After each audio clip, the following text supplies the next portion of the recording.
اتنا طول دیا جا رہا ہے کہ جہاز سے نہیں آئے تھے تو جہاز سے آئے تھے تو پیدل نہیں آئے. یعنی انجینئر صاحب سے بحث کرنے کے لیے چند شرطیں ہیں اسلام میں, بخاری میں لکھی ہوئی ہیں. نمبر 1, انجینئر صاحب سے بحث کے لیے ضروری ہے کہ آپ کے ملین سبسکرائبر ہوں گے, ورنہ آپ بات نہیں کریں گے. دوسری شرط یہ کہ آپ کے ساتھ امام کعبہ اور مفتی تقی عثمانی صاحب آئیں گے. یعنی کتنا بڑا اپنے آپ کو ایک آدمی فنڈر سمجھ رہا ہے. تیسری شرط اسلام میں یہ ہے کہ انجینئر صاحب سے اگر آپ بات چیت کے لیے آئیں گے تو بائی ایئر آنے کی آپ کو اجازت نہیں ہے. آپ 22 گھنٹے کا 20 گھنٹے کا سچی مچی کا سفر کر کے آئیں گے. آپ راکٹ میں آنے کی تو بالکل اجازت نہیں ہے. جہاز میں نہیں تو راکٹ میں تو بہت جلدی پہنچ جاتا ہے آدمی. چوتھی شرط یہ ہے کہ آپ کو جہلم اور کراچی کا فاصلہ بتانے کی بھی اجازت نہیں ہے. اور اگر آپ نے جہلم اور کراچی کا فاصلہ بتایا تو گھنٹوں میں بتانے کی اجازت نہیں ہے, کلومیٹر بتائیں آپ. میں نے غلطی سے بول دیا نا 20 اور 22 گھنٹے, وہ میرے گلے پڑ گیا کہ بھائی جہاز سے تو 2 گھنٹے کا ہے. تو بھائی جہاز سے تھوڑی بتا رہا ہوں میں, جہاز سے تو دبئی بھی 2 گھنٹے کا ہے یار. جب ملک کے اندر 2 شہروں کے فاصلے بیان کیے جاتے ہیں تو ٹرین اور بس کا بیان کیا جاتا ہے, جہازوں کا نہیں بیان کیا جاتا. لیکن آپ سے بات چیت کے لیے شرط یہ کہ آئندہ کبھی کوئی جہلم جائے تو فاصلہ بتانے کی اس کو اجازت نہیں ہے, اور بتائے تو کلومیٹر میں بتائے. وہ آئی بات سمجھ میں, کلومیٹر میں بتائے, جہاز سے بھی نہ آئے. 5ویں شرط اسلام میں انجینئر علی مرزا سے بات چیت کے لیے جو اسلام میں شرط ہے, کیونکہ وہ ہر بات قرآن و سنت کے مطابق کرتے ہیں نا, شرط یہ کہ کتابوں کا بورا آپ کو لانے کی اجازت نہیں ہے. آپ کو کتابوں کا بورا, کیونکہ اس پہ بھی انہوں نے مذاق اڑایا, کتابوں کا بورا کیوں لے کر آئے بھائی, صرف ایک قرآن لانے کی اور ایک بخاری لانے کی اجازت ہے. یہ بھی ایسی ایسی شرطیں جو آج تک اس کائنات میں کسی نے نہیں. 6ٹھی شرط یہ ہے کہ آپ اکیلے آئیں گے یا مفتی تقی صاحب امام حرم آئیں گے. 5 آدمی آپ کو لانے کی اجازت نہیں ہے. یعنی میں اتنی کتابوں کا بورا خود ہی اپنے کندھے پہ اٹھا کے لے کے جاؤں گا, اور مجھے اگر حوالہ تلاش کرنا ہوا, ہم نے تو کام ڈیوائڈ کیے ہوئے تھے نا بھائی. ایک رجسٹر تھا, اس میں انجینئر کے کلپ کے حوالے تھے, وہ میں نے اپنے بھانجے کو, بیچارہ 18 سال کا لڑکا ہے وہ, اس کے پکڑایا ہوا تھا, یار جو جو کلپ مانگتا جاؤں مجھے نکال کے دیتے رہنا. اس تعاون کی بھی انجینئر صاحب کی طرف سے ہمیں اجازت نہیں ہے کہ ہم کسی سے یہ تعاون, وہ لیپ ٹاپ بھی میں اپنے پاس رکھوں ہے بھائی, اور جناب اللہ بھلا کرے آپ کا, ساری کتابیں بھی میں اپنی جیب میں ڈالوں. اور اگر میں وہاں کسی سے طلب کرتا ہوں یار یہ, میں نے ایک مولانا صاحب بھی تھے, بہت میرے شاگرد ہیں, وہ بیچارہ بھی فارغ ہوا ہے جامعۃ الرشید سے دورے سے, اس کو میں نے حوالوں کے لیے کہ میں جس حدیث کا حوالہ مانگوں فوراً کتاب نکال کے, کیونکہ عالم یہ کام زیادہ اچھا کرتا ہے. یہ تعاون کی بھی انجینئر سے بات چیت کے لیے آپ کو اجازت نہیں. حوالے بھی میں وہاں بیٹھ کے خود ہی نکال رہا ہوں گا, بیٹھ کے کلپ بھی اس کے خود ہی نکال, سارے کام میں خود ہی کروں گا. تو یہ 1.5 گھنٹے میں تھوڑی ہوگا, پھر یہ 3 گھنٹے میں تھوڑی ہوگا, اس کے لیے تو 15 گھنٹے چاہیے. اور چلو اگر یہ شرط آپ کی طرف سے تھی کہ 5 آدمیوں کو بٹھانے کی اجازت میرے علاوہ, یعنی یا 6 آدمیوں کو بٹھانے کی اجازت نہیں ہے, تو یہ شرط میں بھی انجینئر کی طرف سے یہ شرط ہے کہ 48 گھنٹوں کے اندر آپ یہ اناؤنس نہیں کر سکتے کہ مفتی صاحب میں آپ سے اس شرط پہ بات چیت کرنے کے لیے آمادہ ہوں کہ کیمرہ مین کے علاوہ کسی اور کو بیٹھنے کی اجازت نہیں. آپ یہ 48 گھنٹے میں اناؤنس کر دیتے نا میرے بھائی, آپ 48 گھنٹے میں کہہ دیتے کہ مفتی صاحب نے یہ جو کہا ہے نا کہ 6 آدمی آئیں گے, یہ مجھے بالکل بھی پسند نہیں, مجھے بالکل بھی پسند. وہ ایک آدمی نے کہیں رشتے کا پیغام بھیجا نا, تو لڑکی والوں نے لڑکے کو بلایا, ان کو لڑکا بالکل پسند نہیں آیا, انکار کر دیا, لڑکا چلا گیا, چلو بھائی ہماری قسمت. اس کے بعد لڑکی کے ابا نے لڑکے کو فون کیا, بیٹا آپ گھر پہنچ گئے؟ جی پہنچ گیا. بیٹا میں ایک بات آپ سے کہنا چاہتا تھا کہ آپ مجھے بالکل پسند نہیں آئے. لڑکے نے کہا ٹھیک ہے انکل کوئی بات نہیں, تو یہ فون کرنے کی کیا ضرورت تھی, وہ تو آپ نے وہیں بتا دیا تھا کہ یہ رشتہ نامنظور ہے. تو وہ لڑکی کا باپ کہتا ہے دیکھیں نامنظور تو ہے لیکن اس کی وجہ میں نے نہیں آپ کو بتائی تھی. نامنظور تو ہے, وجہ یہ کہ مجھے بالکل پسند نہیں آیا. اس نے کہا انکل چلے کوئی بات نہیں. کہہ رہے یہ ذرا میری وائف سے بھی بات کریں. تو وائف نے اٹھایا, بیٹا آپ ہمارے گھر آئے تھے نا, مجھے بھی آپ بالکل پسند نہیں آئے, مجھے بھی آپ بالکل پسند. پورے خاندان سے اس کی بات کرائی, وہ بیچارہ گالیاں دینے پر آ گیا, یار بھائی نہیں پسند آیا تو فون بند کرو یار. تو انجینئر صاحب کو اگر یہ بالکل بھی پسند نہیں تھا کہ میرے ساتھ کیمرہ مین کے علاوہ کوئی اور آدمی آئے, تو ابے بھائی میں نے 48 گھنٹے کا آپ کو ٹائم دیا تھا, آپ 48 آورز میں اتنا سا کلپ ریکارڈ کروا دیتے کہ مفتی صاحب مجھے یہ بالکل پسند نہیں ہے کہ کتابیں اٹھانے کے لیے بھی کوئی آپ کے ساتھ ہو. تو آپ کو کیا جا رہا تھا بھائی؟ 48 آورس کا تو ہم نے یہ ٹائم تھوڑی دیا تھا کہ آپ بات کریں, ریپلائی کریں پازیٹیو کہ آپ آمادہ ہیں. وہ شرطیں تو ہوتی رہیں گی طے بیٹھ کے, لیکن انجینئر صاحب سے آئندہ بات چیت کے لیے اسلام یہ کہتا ہے انجینئر صاحب کی تحقیق کے مطابق کہ کوئی ایسا کام آپ نے بالکل بھی نہیں کرنا جو انجینئر صاحب کو بالکل بھی پسند نہ ہو. اچھا, چھٹی بات انجینئر صاحب سے بات چیت کے لیے اسلام نے جو شرط لگائی ہے قرآن و سنت کی روشنی میں, وہ یہ کہ آپ کو جانا بھی اتوار ہی کو پڑے گا. حالانکہ وہ 48 آورز میں یہ کہہ سکتے تھے کہ میں اتوار کو بات چیت کروں گا, تو ہم ایگری ہو جاتے. ہم تو ٹائم لے کر آئے تھے, میری چھٹی 30 اکتوبر تک تھی, پورا مہینہ میرے پاس یہ ٹائم نکال کے اس لیے گیا تھا کہ فرار ہونے کا کوئی راستہ میں نہ چھوڑوں. آپ کہہ دیتے بھائی ابھی میں نہیں. ہم نے کہا تھا یہ بھی ممکن ہے سفر میں ہوں حضرت, وہ کہیں بھائی میں تو کہیں گیا ہوا ہوں, تو کوئی بات نہیں یار آ جاؤ, 30 اکتوبر بہت ٹائم ہے. اور چلو تھے تو کچھ تو بولتے نا. تو یہ بھی شرط ہے کہ آپ جائیں بھی اتوار کو, ریکارڈنگ بھی کب ہونی چاہیے؟ اتوار. 7ویں شرط جو اسلام نے لگائی ہے انجینئر صاحب سے بات چیت کے لیے قرآن و سنت کی روشنی میں, اسلام یہ کہتا ہے کہ رات کو کلپ ریکارڈ کروانے کی آپ کو اجازت نہیں. بے شک وہ سارا دن دہاڑے چلتا رہے, وہ دن دہاڑے چلا, وہ 12 بجے بھی ہے, سورج جب بالکل سر پہ تھا اس وقت بھی وہ کلپ چلا ہے, میں آیا ہوں بھائی تو بات کر لے یار, تو ٹائم دے دے, ہم کب آپ کے گھر پہ حاضر ہوں. رہا یہ مسئلہ کہ میں ڈائریکٹ گھر کیوں نہیں چلا گیا, یہ میں بھی بتاتا ہوں میں ڈائریکٹ گھر کیوں نہیں چلا گیا, میں بتاتا ہوں ابھی.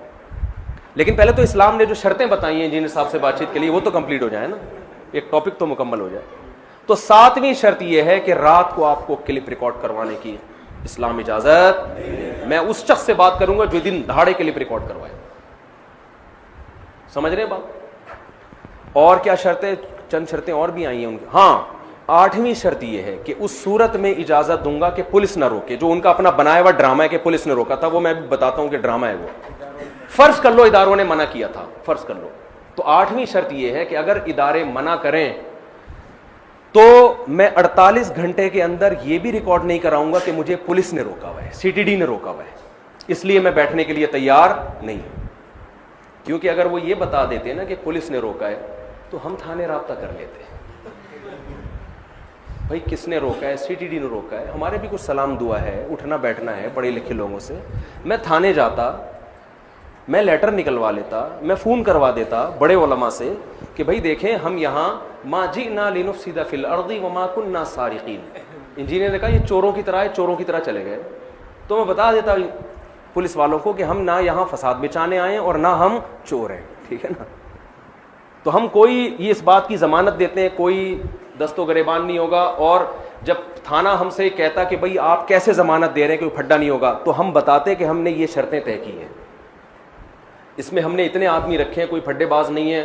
اور ہم یہ بھی کر سکتے تھے کہ عین جب مناظرے کا ٹائم ہو, کس وقت شروع ہوگا, تو اس تاریخ کو ہم اس وقت کو مخفی رکھ سکتے تھے تاکہ لوگوں کا ہجوم اکٹھا نہ ہو جائے, ٹھیک ہے نا.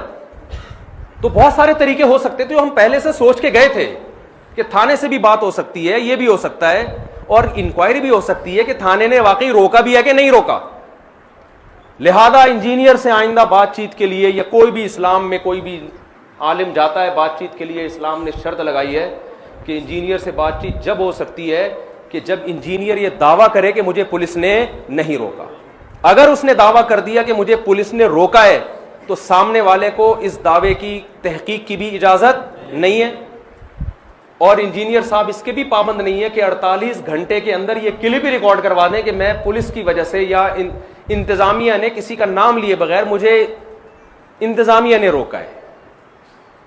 تو آئندہ کوئی بھی جب جائے نا تو شرط یہ. اور نویں بات یہ ہے کہ انجینئر سے بات چیت کے لیے نویں شرط یہ ہے کہ جب وہ یہ دعویٰ کریں مجھے پولیس نے روکا ہے, تو اس میں کوئی ان سے یہ پوچھ نہیں سکتا کہ پولیس نے صرف آپ کو کیوں روکا ہے, مفتی صاحب کو کیوں نہیں روکا. آپ کہہ سکتے ہیں مفتی صاحب تو مارکیٹ سے شارٹ ہو گئے تھے, نظر ہی نہیں آ رہے تھے. تو مفتی صاحب شارٹ اس لیے ہوئے تھے کہ کسی کو جب نمائندہ بنایا جاتا ہے تو شارٹ ہونے ہی کے لیے بنایا جاتا ہے. تو رش لگ رہا تھا, لوگ آ رہے تھے, ملاقات کر رہے تھے, میں اس کام سے رہ جاتا. میں نے کہا یہ نومینیٹ کیا ہے, تو نمائندے کو پولیس پکڑ لیتی. ان کا پہلا بیان ہے کہ پولیس تلاش کر رہی ہے مفتی صاحب کو. تو یار مفتی صاحب نہیں مل رہے, مفتی صاحب نے ایک بندے کا یوٹیوب پہ نمبر دیا ہوا ہے, نمائندہ مل رہا ہے, پولیس اس کو اٹھائے, بولے نکال بھائی مفتی کہاں گیا. نہ مفتی کو تلاش کر رہی ہے, نہ نمائندے کو کچھ کہہ رہی ہے, نمائندہ دن دناتا ہوا گھوم رہا ہے, ہاں بھائی کوئی جواب نہیں آ رہا انجینئر کی طرف سے, کوئی کلپ اپلوڈ نہیں ہو رہا. پولیس نہ اس کو دھمکیاں دے رہی ہے نہ کچھ کہہ رہی ہے. پولیس نے آپ کو کہا ہوا ہے انجینئر صاحب اگر آپ نے کلپ اپلوڈ کیا نا تو آپ دہشت گردوں کی لسٹ میں شامل ہو جاؤ گے. میں تو کہتا ہوں غیرت مند آدمی ہوتا نا وہ کہتا ہے اب جاؤ یار جیل چلے جائیں گے ایسی کی تیسی, بھائی تھوڑے دن چلے جاتے یار آپ جیل. اول تو کوئی جیل ویل کی کہانی نہیں تھی. آپ کہتے یار ایک آدمی وہاں سے چل کے آ گیا اور میں نے اتنے مناظرے کیے ہیں, میں اپنے فینس کو کیا منہ دکھاؤں گا, اپنے فالوورز کو کیا منہ دکھاؤں گا. کوئی بات نہیں یار, ہم تب تو بمانگے دھول ایسی کی تیسی آ گیا تو پولیس بھی پکڑ لے. آپ اپنے شہر میں ہو کے جناب ڈر رہے ہو اور ایک آدمی کراچی سے چل کے آیا نہیں ڈر رہا. وہ کسی نے بڑی اچھی پوسٹ چلائی تھی 48 گھنٹوں کے بعد کہ یہ خبر غلط ہے کہ انجینئر صاحب شرم سے پانی میں ڈوب کے ہلاک ہو گئے ہیں. یہ خبر غلط ہے کیونکہ ان کا بیان آ گیا. آپ اپنے فینس کو کیا منہ دکھاؤ گے, آپ اپنے فالوورز کو کیا منہ دکھاؤ گے. یار ایک آدمی وہاں سے آ کے ببانگے دول تمہیں اعلان کر رہا ہے میں آ گیا ہوں اور آؤ جواب دو, اور آپ کو ڈر کس سے لگ رہا ہے. آپ تو مجدد ہو اس صدی کے, آپ کو تو حق کے لیے کچھ قربانی دینی چاہیے. تو سب ڈرامہ ہے یہ پولیس وولیس کی کہانیاں. اور اگر یہ پولیس کا کیس تھا, پولیس نے منع کیا تھا, آپ 48 گھنٹے کے اندر یہ تو ریکارڈ کروا دیتے کہ میں اس لیے جواب نہیں دے رہا کہ مجھے پولیس نے منع کیا. آپ کہہ سکتے پولیس نے یہ کہنے سے بھی منع کیا تھا کہ پولیس نے منع کیا ہے, تو پھر آپ اتوار کے دن یہ کیوں کہہ رہے ہو کہ پولیس نے منع کیا. پولیس اگر منع کرے گی تو اس وقت بھی کرے گی اور کہے گی بعد میں نہیں بتانا. پولیس نے یہ کہا کہ 48 گھنٹے کے بعد کہہ دینا کہ پولیس نے منع. تو یہ کون سی پولیس ہے بھائی, یہ اس طرح کی مارکیٹ میں پولیسیں نہیں پائی جاتی. تو یہ نوی شرط ہے انجینئر سے بات چیت کرنے کے لیے. اور کمال کی بات یہ ہے کہ میں 48 گھنٹے جہلم میں رہا, اس کے بعد میں نکلا اور نکل کے بھی میں 2 دن مضافات میں گھومتا رہا ہوں. وہ میں بھی جہلم کے مضافات کی ویڈیو بھی اپلوڈ کروں گا. میں نے بھینسوں کا دودھ کہاں پیا, میں تو گاؤں میں چلا گیا تھا, اتنا مزہ آیا مجھے تو. گاؤں کی زندگی اچھی لگتی ہے. جہلم کے گاؤں گیا, بھینس کا دودھ پیا, ایک بھینس کی آنکھوں پہ پٹی بندی بھی دودھ نکال رہا ہے اس کی میں نے ویڈیو بنائی, انٹرویو لیا بھینس کا. میں نے کہا بھائی کیا مسئلہ ہے, تمہارے ان سے خدمت لے رہے ہیں, اوپر سے تمہیں اندھا کیا ہوا انہوں نے. تازہ دودھ پیا میرے ساتھ, اور وہی ساتھی بھی تھے وہی جو ہے نا جن کو وہ اٹھنے گنڈے اور پتہ نہیں دہشت گردی اور لاٹھیاں اور پتہ نہیں کیا گیا فضول. یار کراچی سے اڑ کے کوئی کسی کے گھر پہ ڈنڈے چلائے گا جا کے, اس کو تو خود خوف ہوگا کہ جو آتا ہے دوسرے شہر میں وہ تو ڈرا ہوا ہوتا ہے. اللہ کا شکر ہے ہم ڈرے ہوئے نہیں تھے, لیکن کیونکہ ہمیں پتا تھا ہم نے کچھ نہیں کرنا بھائی, ہم کوئی یہاں گنڈا گردی کرنے تھوڑی آئے ہیں. تو ہم مضافات میں گھومتے رہے اور دودھ پیا اور وہ بڑی ویڈیوز بنائی ہم. پھر اور ادھر مختلف علاقوں میں, پھر 2 دن پھر ایبٹ آباد چلا گیا. جمعے کا بیان, کوئی رپلائی نہیں. جہاں مفتی طارق مسعود کا جہاز کراچی میں اترا ہے اور ایئرپورٹ پہ میں آیا ہوں اور چند لوگ کھڑے ہوئے تھے پھول لے کے بیچارے, یہ نہیں کہ کوئی آدھا کراچی آ گیا ہو, چند لوگ بیچارے کھڑے ہوئے تھے, وہ بھی میرے مسجد کے نمازی. وہ پھول وول انہوں نے برسائے, وہ تھوڑے نعرے وارے لگائے, اور کچھ کو تو میں نے سختی سے منع کر دیا, بھائی ہار پھول کی بالکل ضرورت نہیں ہے, شو بازی تھوڑی کرنے گئے تھے ہم. جہاں میں گھر پہنچا ہوں انجینئر صاحب کے جوابات آنا ہو گئے. وہ بولیں گے یار یہ کیا ہو رہا ہے یار. تو یہ نوی شرط ہے اسلام میں انجینئر صاحب سے بات چیت. 10ویں شرط یہ ہے کہ آئندہ جب کوئی جہلم میں آئے تو 48 گھنٹے اس کے لیے ضروری ہے کہ لوگوں کو پتا ہو کہ وہ اسٹے کہاں کر رہا ہے. کھلے عام مسجد میں نماز پڑھے, کیونکہ ان کو جو اعتراضات کیے ہیں کہ ایجنسیوں کو پتا تھا یہ کدھر کھانا کھا رہے ہیں, یہ بھی آیا نا بیان, ایجنسیوں کو پتا تھا کہاں کھانا کھا رہے ہیں, مسجد میں انہوں نے نماز نہیں پڑھی. یہ بھی ضروری ہے کہ جب مفتی صاحب اسلام آباد اتریں تو ان کے چہرے کے ایکسپریشن ایسے ہونے چاہیے کہ اس کائنات میں سب قسم اٹھا کے کہیں کہ بالکل بھی گھبرایا ہوا چہرہ نہیں لگ رہا. حالانکہ میں بالکل گھبرایا ہوا نہیں تھا, پتہ نہیں کہاں سے کوئی فین اٹھا کے کال خود ہی کروائی ہے. وہ ہے نا کہ ایک آدمی کہتا ہے کہ میں الحمدللہ 100 رن بناتا ہوں جب بھی پچ پہ جاتا ہوں. ابے کیسے بناتا, کہتے خود ہی بالنگ کرتا ہوں, خود ہی چھکے مارتا ہوں, خود ہی فیلڈنگ بھی کر رہا ہوتا ہوں. آرام سے بالنگ کی, وہاں جا کے چھکا مارا, وہیں جا کے چھکا ہونے دیا. آپ اپنے ہی منہ میاں مٹھو بن رہے ہو, سارے فیصلے آپ خود کر رہے ہو, شرطیں بھی آپ کی, شہر بھی آپ کا, اکیڈمی بھی آپ کی, ان سب پہ میں مان لیا. اور میں اس پہ بھی ایگری تھا, بھائی تو 48 گھنٹے میں رپلائی تو کر یار, تو پازیٹیو رپلائی. چل یار 6 آدمی ہٹا دیں گے, ان 6 آدمیوں کو. کتابوں کا بورا اچھا نہیں لگ رہا, ہو سکتا ہے نا یہ شرطیں آ جاتی درمیان میں, چل بھائی بورا وار تو بول تو صحیح, اب کیا فائدہ بولنے کا. وہ ایک آدمی لڑائی میں مکہ مارنا تھا نا, اس نے پٹ پٹا کے آیا طبیعت سے, اب کبھی یوں ہوا میں مکہ مار رہا ہے, کبھی یوں مکہ مار رہا ہے, کہہ رہا ہے کاش یہاں سے اگر میں یوں کر کے مارتا تو یہ والے جبڑے پہ جا کے لگتا, یوں کر کے اگر میں مارتا تو یہ ناک پہ جا کے لگتا. یہ لڑائی کے بعد ہوائی مکے تکلیف ہوتی ہے. وہ تو میں جہلم نہ بھی جا رہا ہوں, میں جہلم جا کے بھی جو لوگوں سے چھپا, پبلک کی وجہ سے چھپاؤں کہ پبلک جو ہے نا وہ گھیر لے گی مجھے, سیلفیاں بہت ٹینشن ہوتی ہے اس میں. لیکن کیا کہانی بنائی ہے یار, اور آپ کے جو فین سامنے بیٹھے ہوئے ہیں, واہ واہ واہ واہ, کیسی باتیں کر رہے ہیں یار وہ بیٹھے. بعض لوگوں نے یہ کہا جو مجھے تھوڑا سا معقول لگا ان کا انداز, ان کا میں جواب دیتا ہوں. انہوں نے یہ کہا کہ مفتی صاحب آپ آرام سے انجینئر کے گھر چلے جاتے, انجینئر صاحب کے ایڈمن نے دعویٰ کیا ہے کہ انجینئر نے دعویٰ کیا ہے کہ انجینئر کے ایڈمن کا ہمارے ایڈمن سے بولو رابطہ, تو رابطہ کر کے آ جاتے. یہ یوٹیوب پہ شور مچانے کی کیا ضرورت تھی؟ سوال سمجھ میں آ رہا ہے؟ بات یہ ہے کہ اگر یہ ہم نے آپس میں ہی چپکے سب کچھ کرنا تھا تو آپ مولانا اشرف علی تھانوی پہ الزام اپنے ایڈمن کو بتاتے کہ مولانا اشرف علی تھانوی رحمۃ اللہ علیہ نے اشرف علی رسول اللہ کلمہ پڑھا ہے.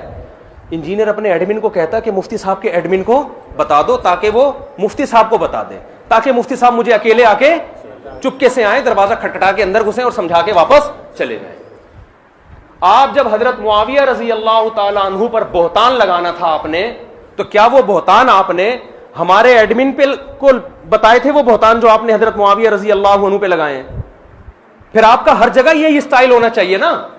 آپ حضرت معاویہ رضی اللہ تعالیٰ عنہ پہ جھوٹ باندھ رہے ہو, ان پہ الزامات لگا رہے ہو جو میں نے ہائی لائٹ کرنے تھے. وہ الزامات آپ نے اگر لگاتے نا کہ ہمارے ایڈمن کو بتاتے کہ حضرت معاویہ معاذ اللہ نقل کفر ایسے تھے, اور آپ کا ایڈمن پھر ہمارے ایڈمن کو بتاتا, ہمارا ایڈمن مجھے بتاتا, پھر میں چپکے سے آپ کا آ کے اس کے جوابات دے کے چلا جاتا. سارے کام چپکے سے ہوتے تو یہ والا بھی کیا ہوتا؟ بولتے کیوں نہیں؟ چپکے سے ہوتا. آپ المحند المفند کے 3 عقیدوں پہ ابھی جب 2 گھنٹے کا فضول ترین ویڈیو آئی ہے نا, اس میں بھی المحند کو ہائی لائٹ کیا ہے, اس میں عقیدے قرآن و سنت کے خلاف. اس وقت کہاں تھے بھائی تم جب میں جیلم میں کھڑا ہوا تھا؟ میں تمہارے پاس یہی تو سمجھانے آیا تھا. میں تمہاری خیانتیں کہ المحند کو بھی غلط ڈیفائن کر رہا ہے, المحند کی عبارت کو غلط وہ مفہوم بیان کر رہا ہے جو علماء دیوبند مراد نہیں لیتے. بہتان باندھ رہے علماء دیوبند پہ, اور پھر اس پہ غلط دعوے کر رہے کہ یہ قرآن و سنت کے خلاف ہیں. تو ہم یہی تو ڈسکس کرنے کے لیے آئے تھے. 48 گھنٹے رہا ہوں, کوئی بات نہیں. 2 دن مزید گھومتا رہا, جہاں ایئرپورٹ پہ جہاز میرا اترا اور میں گھر پہنچا ہوں, فوراً المحند کے 3 عقیدے یہ قرآن و سنت کے کیا ہے؟ خلاف ہے. کبھی اس کو ڈیفائن نہیں کر سکتے, یہ کبھی اس کا دفاع نہیں کر سکتے. بھائی یہ بیوقوف لوگوں کو متاثر کرنے کے لیے بہت اچھی باتیں ہیں. کوئی پڑھا لکھا آپ کی ان فضول باتوں سے متاثر نہیں ہوگا. میں آیا تھا المحند, پہلے 1.5 گھنٹہ المحند پہ بات کرنی تھی ہم نے. اصول تو یہ تھا کہ حضرت معاویہ رضی اللہ تعالی عنہ کے مسئلے پر بات ہوتی اور کسی پر بات نہیں ہوتی. ہماری نظر میں المحند سے زیادہ اہم کیا ہے؟ حضرت معاویہ رضی اللہ تعالی عنہ ہے. لیکن میں نے آپ کی خاطر, کیا آپ نے یہ بار بار المحند بولو تو میں آ گیا. میں نے کہا چلو پہلے, مجھے بعض لوگوں نے یہ کہا کہ پہلے حضرت معاویہ کا مسئلہ ہوگا پھر المحند. میں نے کہا نہیں, ہم اس کی شرطیں مانتے ہیں, اس کو بھاگنے کا راستہ نہیں ہم نے دینا.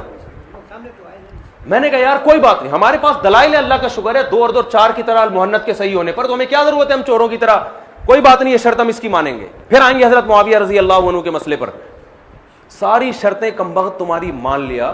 ہونا تو یہ چاہیے کہ تم آؤ کراچی, صبح شام چیلنج کرتے ہو تم کراچی نہیں آتے تو کراچی اور جہلم کے درمیان میں کوئی جگہ طے ہو. ہم نے اس شرط کو بھی, ہم نے کہا نہیں ہم جائیں گے, رسک میں نے لیا ہے. میرے ساتھ تو 4 گارڈ گھومتے ہیں, لیکن میں نہیں لا سکتا تھا اپنے ساتھ گارڈ کو. مجھے لوگوں نے کہا جان کو خطرہ ہے. میں نے کہا کوئی بات نہیں یار, کوئی کام کرنے کے لیے کچھ رسک لینا پڑتا ہے. کوئی گارڈ نہیں تھا میرے پاس, نہ کوئی دہشت گرد, نہ کوئی گارڈ, کچھ بھی نہیں. نہتا چلا گیا میں وہاں پہ. صرف ایک مولانا مصعب صاحب کا نمبر مجھے ملا تھا, اور اللہ کی قسم اس سے پہلے میں نے ان کو کبھی دیکھا بھی نہیں تھا. مجھے کسی نے بتایا یہ وہاں کے مولانا ہے, تو چلو یار ہمیں تو کوئی بھی مقامی مل جائے تاکہ ہم کہیں ٹھکانہ تو ملے ہمیں. میں تو زندگی میں پہلی دفعہ جہلم گیا ہوں. ایک آدمی اتنا رسک لے رہا ہے, ایک آدمی, آپ کو ایکوریسی دیکھو ہماری کتنی. بعض نے کہا 24 گھنٹے کا ٹائم دے, میں نے کہا نہیں 24 گھنٹے میں کچھ بھی ہو سکتا ہے. رپلائی میں انسان کہہ سکتا ہے میری طبیعت خراب تھی, مجھے میسج نہیں ملا, 48 آورز. اور 3 دن کا اس لیے نہیں دیا کہ بتنگڑ زیادہ نہ بن جائے, تماشا نہ بن جائے. ہم نے کہا ہم بات چیت کا ٹائم تھوڑی مانگ رہے ہیں 48 گھنٹے میں, ہم کہتے ہیں بات چیت کے لیے پازیٹو رسپانس کا ٹائم. نہیں آئی بات سمجھ؟ اس کا ٹائم دے رہے ہیں کہ 48 گھنٹے میں صرف آپ اتنا کہہ دو کہ میں ایگری ہوں, شرطیں طے ہوتی رہیں گی بیٹھ کے, ایگری ہوں بس. اور یار اس سے زیادہ خدا کی قسم میں نے آج تک کوئی خاندانی بحث مباحثہ نہیں دیکھا جس میں آپ کا مخالف فریق یعنی میں اتنا وسعت ظرفی کا مظاہرہ کر رہا ہوں میں, اس کے باوجود آپ کا رپلائی. وہ اسلام آباد میں آئے تھے, ان کا چہرہ اترا ہوا تھا, وہ لوگوں سے چھپتے, حالانکہ ان کو تو خوش ہونا چاہیے, ان کے فینس مل رہے, لیکن گھبرائے ہوئے تھے. اور بھائی اگر میں ببانگ دہل جہلم پہنچ کے کلپ ریکارڈ پہنچایا ہوا, گھبرایا ہوا, اور 48 گھنٹے تک آپ اپنے کمرے میں گھسے رہے, آپ بہادر ہیں.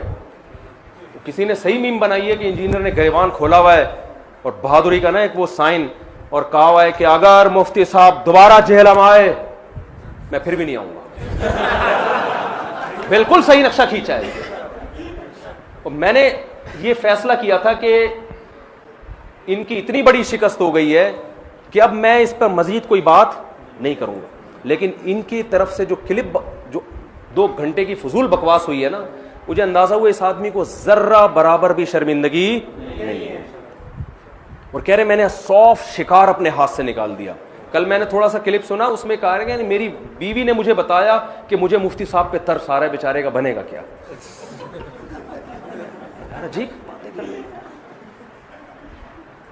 آپ. اپنی اہلیہ کی جو ہماری بھابھی ہیں, ہماری بہنوں کی طرح ہیں, آپ ان کی بات مان لیتے یار. آپ کے سامنے اتنا سوف شکار, یا تو آپ اتنے قابل رحم اور ترس آپ کے اندر یعنی رحم کا جذبہ ہوتا کہ آپ سارے علماء کا احترام اور کوئی رسوا نہ ہو جائے تو اس میں آپ میری رسپیکٹ کی خاطر آپ کہتے ہیں یار اس آدمی کی میں بے عزتی برداشت نہیں کر سکتا.